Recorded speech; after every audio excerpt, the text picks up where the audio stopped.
kalian berada, selamat datang di channel ini.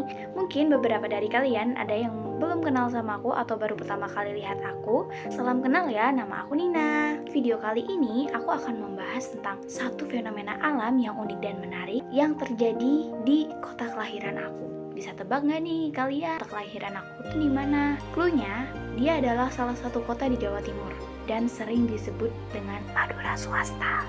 Kira-kira dari kalian ada yang bisa tebak gak nih? Aku hitung sampai 5 ya. 1, 2, 3, 4, 5. Jawabannya adalah kota Probolinggo yang ada di Jawa Timur. Probolinggo ya, bukan Purbalingga. Jadi, fenomena alam yang akan aku bahas kali ini itu bernama angin gending. Jadi, angin gending. Mungkin kalian pertama kali denger nggak sih fenomena alam ini? Berbahasa basi, kita langsung saja masuk ke pembahasannya. Jadi, apa sih itu angin gending? Jadi angin gending ini merupakan angin lokal yang terjadi di kota Probolinggo, Jawa Timur yang terjadi pada saat musim kemarau. Dan angin ini terjadi akibat adanya perbedaan suhu antara dataran tinggi, yaitu pegunungan, dan juga dataran rendah, yaitu pesisir. Angin ini berhembus hingga 20-30 knot atau setara dengan 17 hingga 31 km per jam. Sungguh kencang bukan anginnya?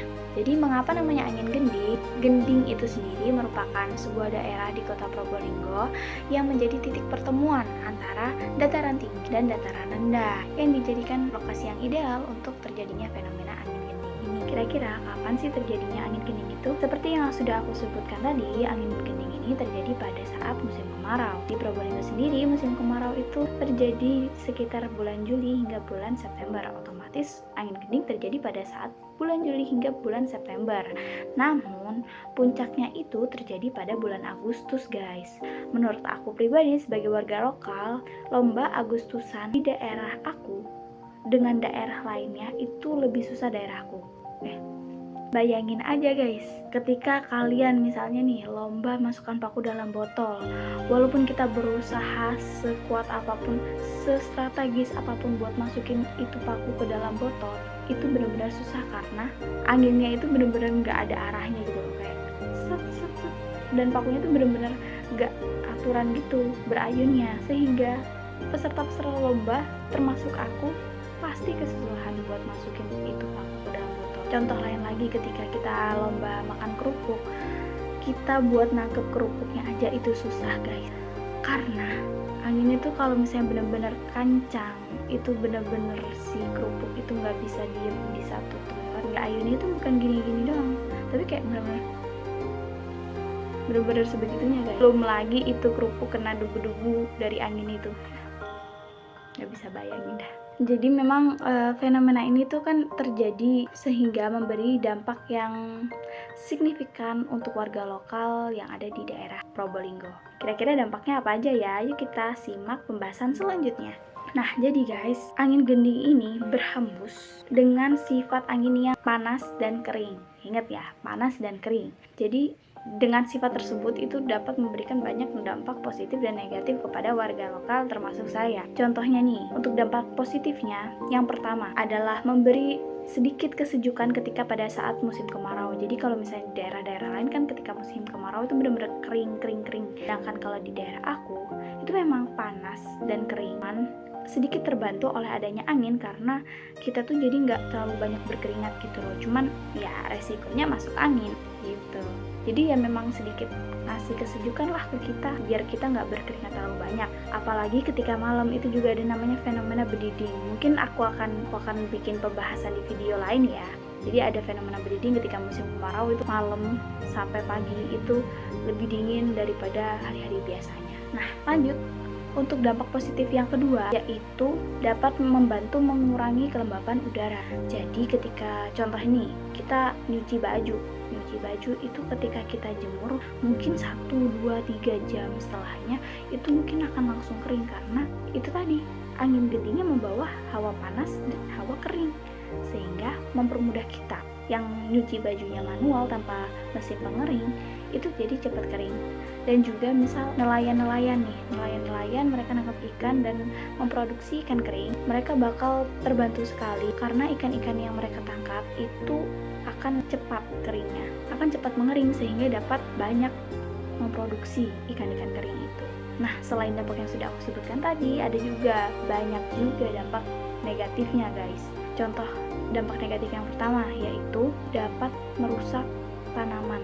Jadi para petani harus benar-benar rutin mengairi sawah mereka, kebun mereka, karena memang tanahnya itu jadi cepat kering dan berpotensi juga buat merusak tanaman-tanaman mereka. Akhirnya banyak juga yang terjadi gagal panen dan lain sebagainya. Terus dampak negatif yang kedua, banyak terjadinya pohon tumbang. Jadi misalnya nih pohon-pohon yang tinggi terus dia tumbang dan memutuskan kabel listrik sehingga terjadi pemadaman. Nah, itu sering juga terjadi. Saya sebagai warga lokal juga sering merasakan kayak ada pemadaman apalagi ini, ternyata gara-gara pohon tumbang, kabelnya juga putus, akhirnya jadi pemadaman listrik.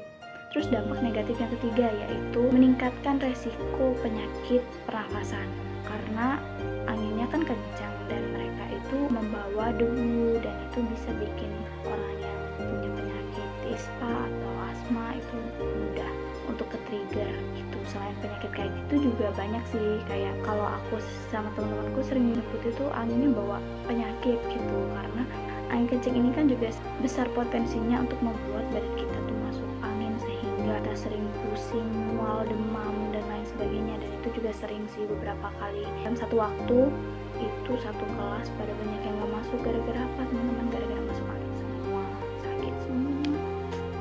Nah, untuk dampak negatif selanjutnya yaitu para nelayan harus berhati-hati ketika akan menangkap ikan karena mereka harus benar-benar melihat situasi apakah aman untuk mereka mencari ikan, karena angin yang kencang dapat menimbulkan ombak yang tinggi juga. Akhirnya kalau ombaknya tinggi bakal bahaya juga ke nelayannya, dapat mengancam nyawa mereka juga. Nah guys, pembahasan selanjutnya, jadi memang angin gending ini sebenarnya ada penjelasan dari pandangan ilmu klimatologi guys.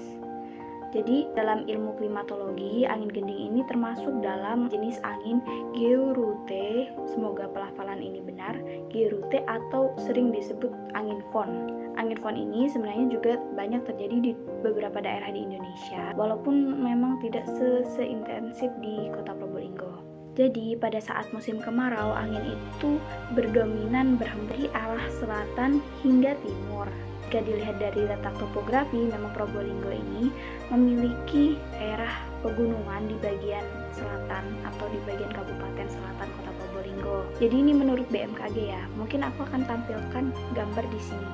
Jadi aliran massa udara dari selatan berhembus melewati gunung kemudian akan membentuk awan pada daerah hujan dan cenderung lebih kering pada daerah di balik gunung. Daerah kering di balik gunung ini secara meteorologis biasanya disebut daerah bayangan hujan. Dalam kasus ini, Kota Probolinggo merupakan daerah bayangan hujan tersebut. Dari itu, angin gending bersifat kering dan panas karena massa uap air telah habis terbentuk awan pada daerah depan gunung. Jadi, daerah lawannya Probolinggo, awannya pada ngumpul semua di situ. Walaupun memang angin gending ini fenomenanya mirip dengan fenomena angin lainnya, keunikan angin gending ini terletak pada kekuatan dan dampak spesifik di wilayah Probolinggo. Jadi teman-teman, kita mungkin langsung aja simpulkan dari semua pembahasan ini bahwa untuk mengetahui tentang angin gending ini penting bagi masyarakat lokal, terutama para petani dan nelayan juga. Kesadaran akan potensi bahaya yang disebabkan oleh angin gending ini dapat membantu mereka untuk menentukan langkah-langkah yang tepat untuk mencegah resiko yang terjadi akibat angin gending ini. Dengan memahami fenomena ini, kita jadi bisa lebih menghargai keindahan dan tantangan alam yang ada di sekitar kita. Akhirnya kita sudah sampai di ujung video guys. Terima kasih banyak teman-teman semua yang sudah menyimak video dari awal hingga akhir. Jangan lupa untuk like, share, comment, subscribe channel ini untuk mendapatkan informasi yang menarik terkait Kota Probolinggo mungkin, atau fenomena alam yang menarik di sekitar kita. Sampai jumpa pada video berikutnya. Dadah. Sehat-sehat kalian semua.